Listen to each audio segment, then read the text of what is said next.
Hello বন্ধুরা, আসসালামু আলাইকুম। আপনারা সবাই কেমন আছেন? আলহামদুলিল্লাহ, আমি অনেক ভালো আছি।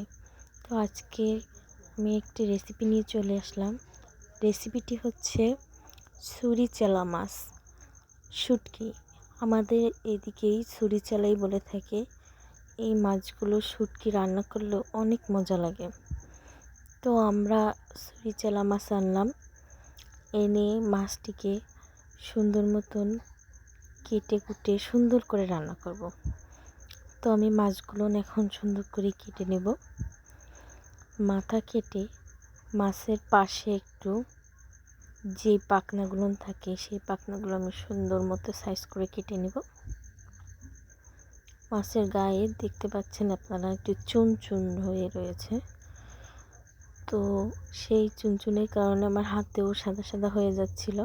তো মাছগুলো আমি একটু বড় বড় করেই কেটে নেবো, কারণ মাছগুলো হচ্ছে পাতলা হয়।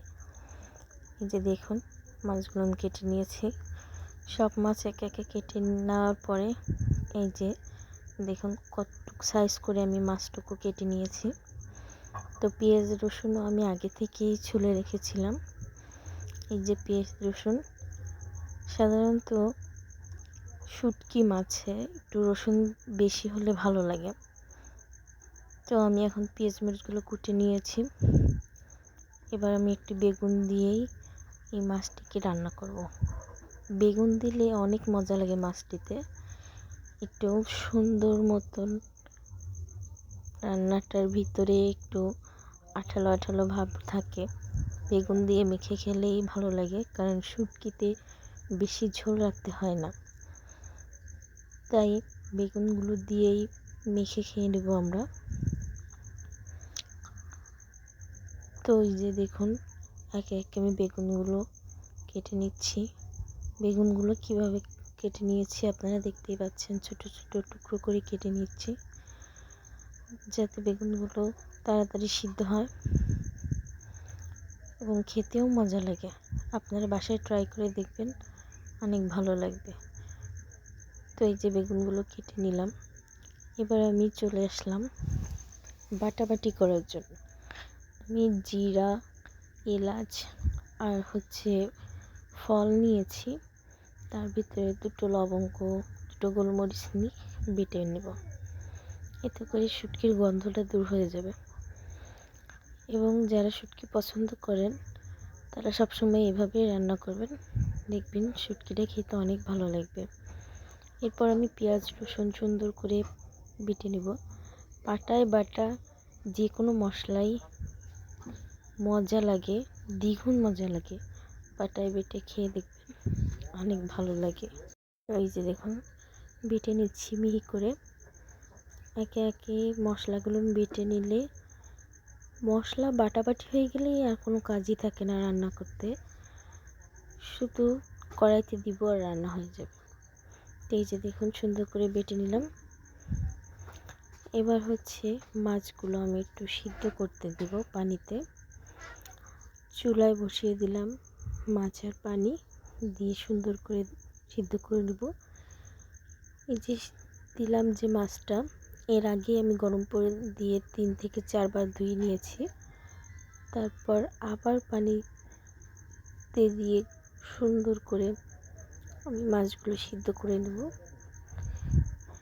এতে করে মাছের আঁশগুলোও উঠে যায় এবং মাছগুলো সুন্দর মতো পরিষ্কার হয়ে যায়। তো এই যে দেখুন, আমি ঢেকে রাখার পর প্রায় 5 থেকে 10 মিনিটের মতো সিদ্ধ করে নিয়েছি। মাছটি অনেক নরম হয়ে এসেছে। তো ধোয়ার কারণে ভিডিওটা ভালোভাবে দেখা যাচ্ছে না। এবার আমি মাছগুলো সুন্দর করে তার ভিতরে একটু হলুদ দিয়ে দেব, যাতে মাছগুলোর কালার সুন্দর আসে। একটা রান্না করার আগে যে কোনো জিনিস সিদ্ধ করার আগে একটু হলুদ দিয়ে নিলে অবশ্যই সেই জিনিসটাও দেখতে ভালো লাগে এবং কালারটাও সুন্দর আসে। তো এই যে দেখুন, মাছগুলো কত সুন্দর হলুদ হয়ে গিয়েছে। এবার মাছগুলো আমি নামিয়ে নিব। নামানোর আগে অবশ্যই চেক করে দেখবেন মাছগুলো ভালোভাবে সিদ্ধ হয়েছে কিনা। এই যে দেখুন, মাছগুলো নামিয়ে নিয়েছি, কত সুন্দর লাগছে দেখতে। এবার কড়াই বসিয়ে দিলাম চুলায়। তারপরে গরম হওয়ার পরে কড়াইটা অবশ্যই গরম করে নেবেন, যাতে করে মাছগুলো ভাজতে গেলে লেগে না যায়। গরম করে তারপরে আমি তেলটা ঢেলে তেলটাও গরম করে নিব। সুন্দর মতো গরম করে নিয়ে এবার মাছগুলো একে একে ছেড়ে দেবো তেলে। তারপর সুন্দর করে উল্টে পাল্টে ভেজে নিব মাছগুলো, যাতে করে মাছগুলো সুন্দর একটু মচমচে হয়। এইভাবে ভেজে নিব। এই যে দেখতেই পাচ্ছেন মাছগুলো ভেজে নিচ্ছি সুন্দর করে নেড়ে চেড়ে, এবং এটি একটু কম আঁচে ভেজে নেবেন, যাতে করে মাছটা সুন্দর ভাজা হয়। তো এই যে দেখতেই পাচ্ছেন কড়াইতে কিন্তু মাছটা লেগে যাচ্ছে না, কারণ কড়াইটা ভালো করে গরম করে নিয়েছিলাম। তো আমি একটু জালটা কমিয়ে দিলাম, যাতে মাছগুলো ভিতর থেকে সিদ্ধ হয়েছে ঠিকই, কিন্তু মাছগুলো যাতে পুড়ে না যায়, তাই একটু আঁচটা কমিয়ে নিলাম। এই যে দেখুন কত সুন্দর লাল হয়ে আসছে মাছটি, বাদামি বাদামি কালার হয়ে আসছে, তাই না? কত সুন্দর লাগছে দেখতে, মনে হচ্ছে এখনই উঠিয়ে খেয়ে নিই মাছগুলো। তো সুন্দর করে মাছগুলো নেড়ে চেড়ে ভালো মতো আমি ভেজে নিব। এই যে দেখুন কত সুন্দর ভেজে নিচ্ছি। ভেজে নেওয়ার পর তুলে নিলাম মাছগুলো। এবার কড়াইটি গরম করে তাতে তেল দেব পরিমাণ মতো। দেওয়ার পরে আমি এতে মশলাগুলো একে একে সব দিয়ে দেবো।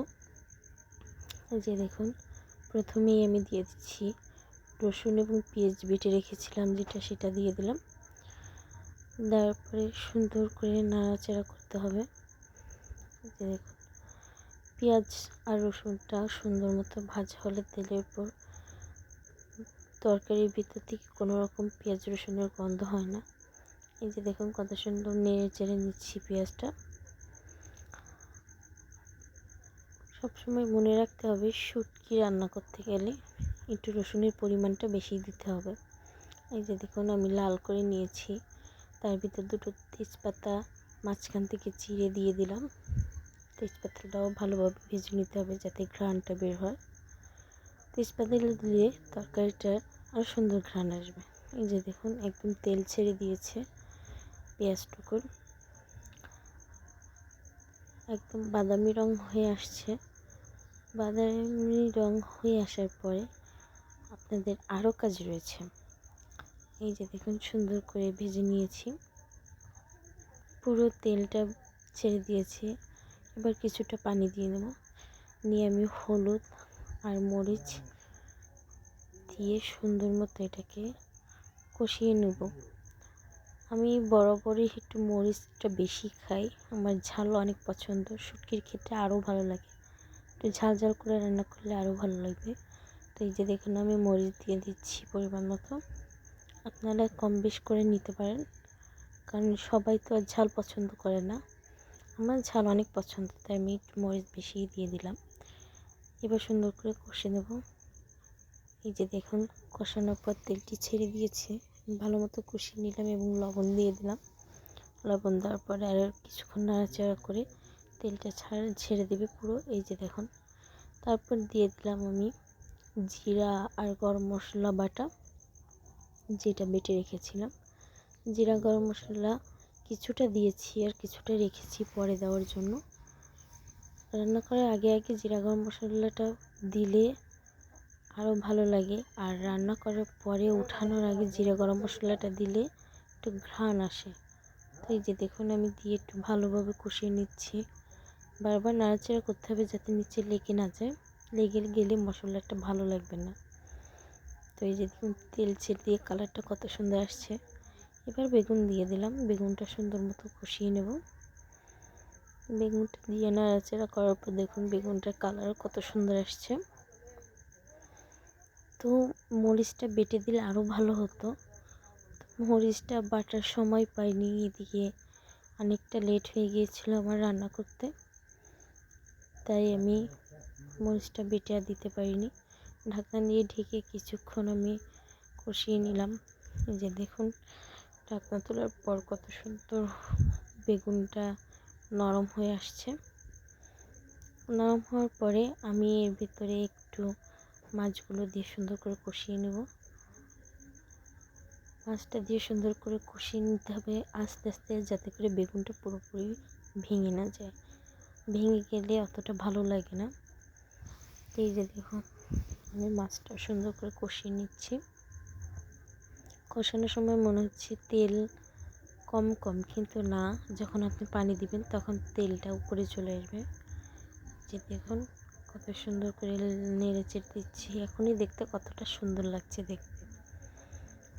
আপনারা বাসায় এইভাবে ট্রাই করবেন, দেখবেন শুটকি যারা খায় না তারাও অনেক পছন্দ করবে। এবার আমি একটু গরম পানি দিয়ে দিয়েছি, যেহেতু বেগুন দিয়েছি তাই গরম পানিটা দিতে হবে, নাহলে বেগুনগুলো শক্ত হয়ে যাবে, মুলাম হবে না। তো দেখুন শুটকিটা রান্নার সময় এত সুন্দর একটা স্মেল বেরোচ্ছিল, মনে হচ্ছিল এখনই নিয়ে খেয়ে নিই। তো আর একটু পানি দিয়ে দেবো। এই যে পানি দেওয়ার পরে একটু ঢাকনা দিয়ে ঢেকে দিয়ে রাখবো। ঢাকনা তোলার পরে আমি ওই যে গরম মশলা জিরাটা বেটে রেখেছিলাম সেটা দিয়ে একটু নাড়াচাড়া করবো। করার পর 5 থেকে 10 মিনিট আমি রান্না করছি, পুরো রান্নাটা। তো এই যে দেখুন কত সুন্দর হয়ে আসছে, দেখতেই পাচ্ছেন তেলটাও ছেড়ে দিবে। এই যে তেলটা ছেড়ে দিয়েছে, কতটা মজা হয়েছে। আপনারা কমেন্টস করে অবশ্যই জানাবেন কেমন হয়েছে রান্নাটা, এবং বাসায় অবশ্যই ট্রাই করবেন।